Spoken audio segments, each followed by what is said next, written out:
En la madrugada del 13 de junio, Israel lanzó un ataque no provocado contra instalaciones nucleares y militares iraníes. La ofensiva se produce pese a que el presidente estadounidense Donald Trump, tras su reelección, había reanudado las conversaciones para alcanzar un nuevo acuerdo nuclear con Irán. Por segunda noche consecutiva, aquí ya es de noche desde hace tiempo, Irán ha lanzado un gran número de proyectiles contra el interior de Israel, eso sí.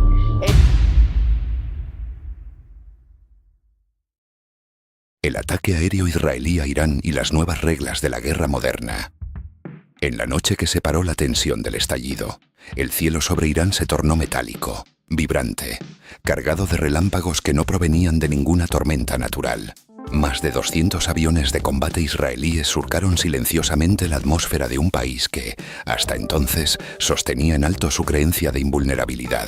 En una operación quirúrgica, sistemáticamente orquestada, Israel no solo destruyó objetivos estratégicos dentro del territorio iraní, sino que también trastocó el equilibrio de poder en Medio Oriente y con ello, las mismas reglas no escritas que durante años definieron la diplomacia de la disuasión nuclear en la región.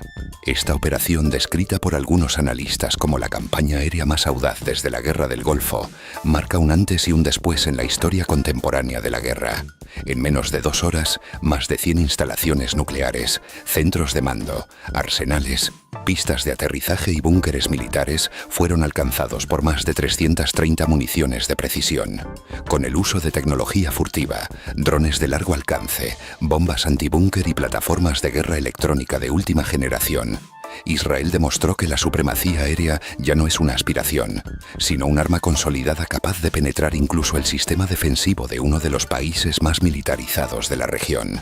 En la madrugada del 13 de junio, Israel lanzó un ataque no provocado contra instalaciones nucleares y militares iraníes. La ofensiva se produce pese a que el presidente estadounidense Donald Trump, tras su reelección, había reanudado las conversaciones para alcanzar un nuevo acuerdo nuclear con Irán, después de que Washington se retirara del pacto de 2015. Las tensiones habían aumentado cuando Israel, a través de su primer ministro, Benjamin Netanyahu, propuso una solución diplomática solo si Irán desmantelaba su capacidad de enriquecer uranio. A pesar de las advertencias de represalia de Teherán, Tel Aviv decidió lanzar un bombardeo contra instalaciones iraníes, afirmando haber golpeado el corazón del programa nuclear de la República Islámica. El ataque israelí ha sido condenado globalmente por Rusia, China y numerosos países, que lo calificaron como una violación del derecho internacional. Pero lo que realmente eleva este episodio a una categoría sin precedentes no es solo la escala o la eficacia del ataque, sino su simbolismo y sus consecuencias potenciales. La ofensiva no fue simplemente un acto de defensa preventiva, sino un mensaje cifrado al mundo. Ningún objetivo está fuera del alcance, ningún enemigo es intocable y ninguna red de protección, por profunda o reforzada que esté, es suficiente frente a la guerra del siglo XXI. La arquitectura bélica israelí logró no solo lo que parecía imposible desde el punto de vista técnico, sino que lo hizo sin permitir una respuesta efectiva inmediata por parte de Irán. En cuestión de minutos, los cielos persas fueron atravesados, sus radares engañados, sus aviones descoordinados y sus sistemas de defensa pulverizados. La arquitectura del golpe. Cómo Israel diseñó la operación aérea más precisa del siglo. En el oscuro silencio que precede al estruendo, la guerra moderna no comienza con una explosión, sino con un algoritmo. En el caso del ataque aéreo de Israel contra Irán, esa arquitectura no fue producto del impulso, sino de una planificación meticulosa que tardó años en construirse. Fue una obra maestra de estrategia, inteligencia y dominio tecnológico que se desarrolló en múltiples capas, desde el espionaje cibernético hasta la recolección de datos vía satélite, desde la guerra electrónica hasta la coordinación táctica de escuadrones altamente especializados. Este primer segmento busca desentrañar las entrañas de esa operación. Cómo se pensó, cómo se programó y cómo se ejecutó con una precisión que rozó lo quirúrgico. El arte de planear una guerra invisible. Nada en la ofensiva israelí fue improvisado. Según múltiples informes filtrados y declaraciones indirectas de fuentes militares, la operación comenzó a gestarse al menos 2 años antes de su ejecución. El principal núcleo de planificación estuvo a cargo de la MAN, la Dirección de Inteligencia Militar Israelí, en estrecha coordinación con el Mossad y la Fuerza Aérea Israelí, IHF. Estas instituciones operaron bajo una premisa central: destruir las capacidades nucleares iraníes no solo en superficie, sino también bajo tierra, en zonas fortificadas, y hacerlo sin arriesgar una guerra total. La inteligencia previa fue clave. A través de infiltraciones digitales, sabotajes encubiertos y el uso de informantes dentro de Irán, algunos vinculados incluso al propio IRGC, Cuerpo de la Guardia Revolucionaria Islámica. Israel logró mapear con una precisión extraordinaria la infraestructura nuclear iraní. Cada torre de refrigeración, cada búnker, cada conducto de ventilación y cada acceso subterráneo fue localizado, fotografiado, analizado y simulado digitalmente en entornos de realidad aumentada utilizados por los pilotos en entrenamiento. Se construyeron maquetas reales a escala de las instalaciones de Natanz y Fordow en bases militares del desierto del Negev, donde pilotos entrenaron durante meses misiones de bombardeo de precisión en condiciones casi idénticas a las reales. No fue un simple ejercicio de rutina, sino un ballet aéreo en el que cada segundo estaba coreografiado, cada giro previsto y cada explosión anticipada. La selección del armamento. Israel e Irán intercambian ataques con misiles, aumentando el saldo de muertos y heridos en ambos países. Paramédicos israelíes se apresuraban en la ciudad de Haifa a rescatar sobrevivientes tras el impacto de misiles iraníes. Horas antes, en los suburbios de Israel, edificios residenciales quedaron convertidos en fierros retorcidos. Allí también los rescatistas tenían la esperanza de encontrar sobrevivientes. Miguel Arrieta trabaja en Tel Aviv, pero debido a la lluvia de misiles iraníes, permaneció bajo alerta en casa. Precisión sobre cantidad. Uno de los aspectos más sorprendentes de la operación fue el tipo de armamento utilizado. Lejos de una ofensiva de saturación indiscriminada, Israel optó por municiones guiadas de precisión milimétrica, diseñadas no solo para impactar con fuerza, sino para perforar capas de concreto armado, acero y roca antes de detonar en el punto. La respuesta ciega. Cómo Irán enfrentó una guerra que ya me había perdido antes de empezar. En las primeras horas de la madrugada, cuando el suelo de Natanz aún temblaba por las explosiones subterráneas y columnas de humo se alzaban sobre Fordow, el gobierno iraní se enfrentó a una de las crisis más humillantes de su historia reciente. La nación que durante años había cultivado una imagen de invulnerabilidad técnica y determinación estratégica, había sido sorprendida, golpeada y superada sin haber disparado un solo misil a tiempo. Pero si bien el ataque israelí fue fulminante, su impacto más profundo no fue militar, sino psicológico, político y simbólico. Este segmento examina cómo Irán respondió a una guerra que ya estaba perdida antes de comenzar. El momento del silencio. Cuando el Estado Mayor no tenía respuestas a las 2:43 de la mañana, hora local, el sistema de alerta temprana en Teherán confirmó una secuencia inusual. Múltiples interferencias electrónicas, ecos fantasmas y pérdida de comunicación con instalaciones clave. En menos de 7 minutos se reportaron apagones en instalaciones nucleares, desconexión satelital en radares del sur y, lo más grave, explosiones en Natanz, Isfahán y Fordow. El Consejo Supremo de Seguridad Nacional fue convocado de urgencia. Los generales del IRGC, los técnicos de la Organización de Energía Atómica de Irán y los asesores del ayatolá se reunieron en el búnker subterráneo de Malek Ashtar. Pero no había nada que coordinar. El ataque ya había terminado. Por primera vez en décadas, el régimen no tenía a quién culpar con pruebas inmediatas, ni cómo defenderse ante su propio pueblo. Solo quedaba una certeza. Israel había penetrado sus defensas más sensibles, no con tropas, sino con una arquitectura militar que burló a todo el aparato de seguridad iraní. Da mucho más miedo. Las explosiones que se escuchan son explosiones muy fuertes. Y eso se ha visto en el poder destructivo de los ataques que han habido. El mismo panorama se repite en Irán, donde los ataques israelíes dejan destrucción y explosiones en depósitos de petróleo. En Teherán, personal se movilizaba para localizar personas vivas entre los escombros. La doctrina del contraataque. Orgullo versus realidad táctica. Irán posee una de las fuerzas de misiles balísticos más numerosas de Medio Oriente. Su doctrina militar se basa en la idea de represalia masiva. Si alguien ataca su suelo, recibirá una lluvia de misiles.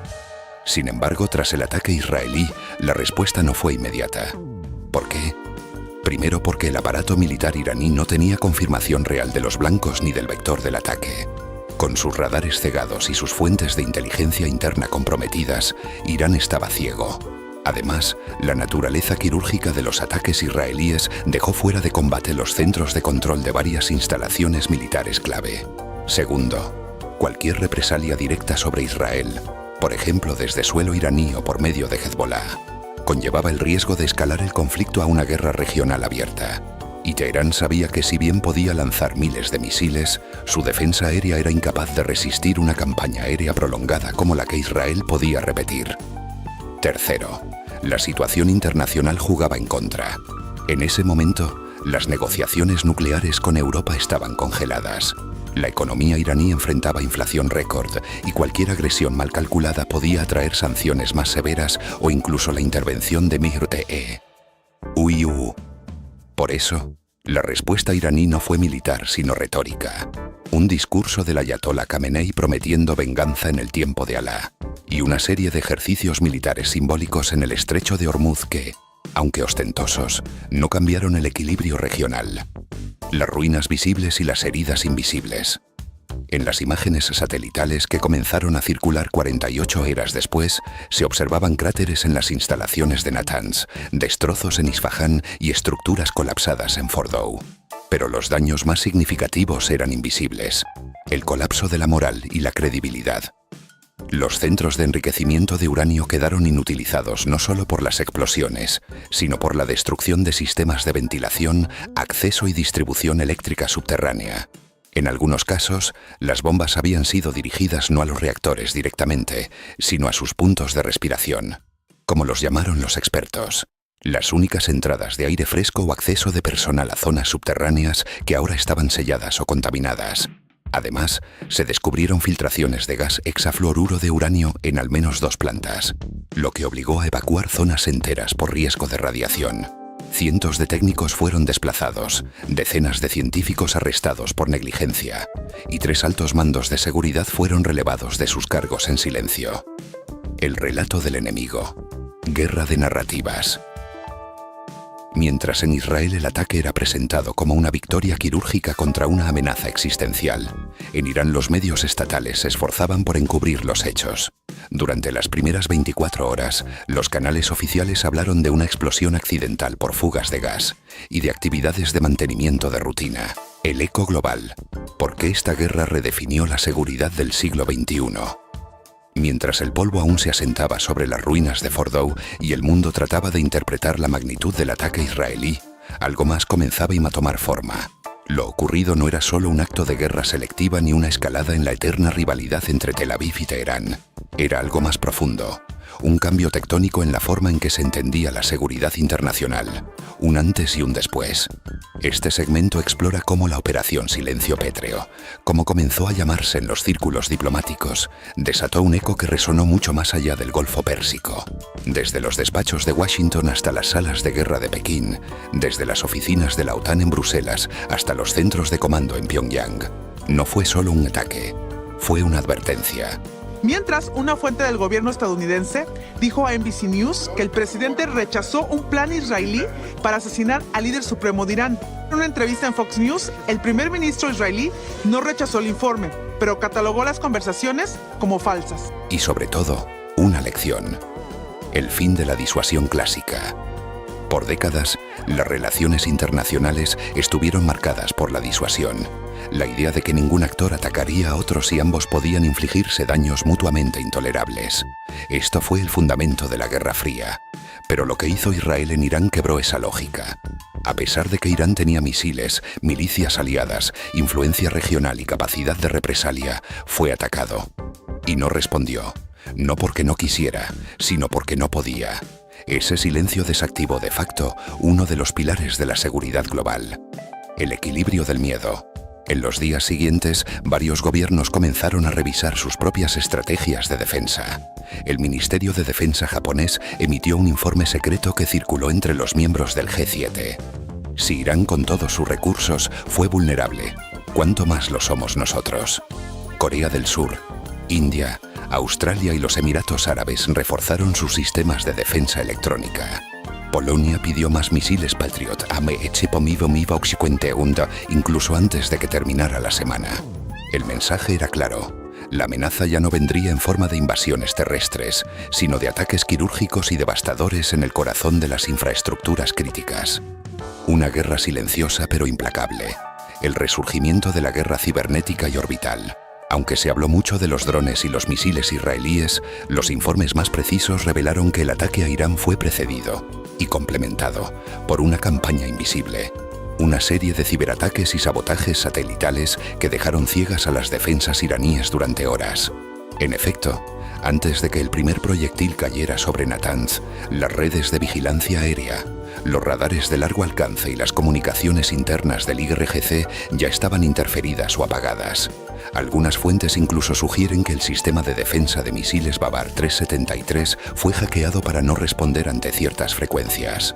Además, varios satélites de baja órbita iraníes fueron desactivados temporalmente mediante ataques de microondas dirigidos desde plataformas aún no identificadas.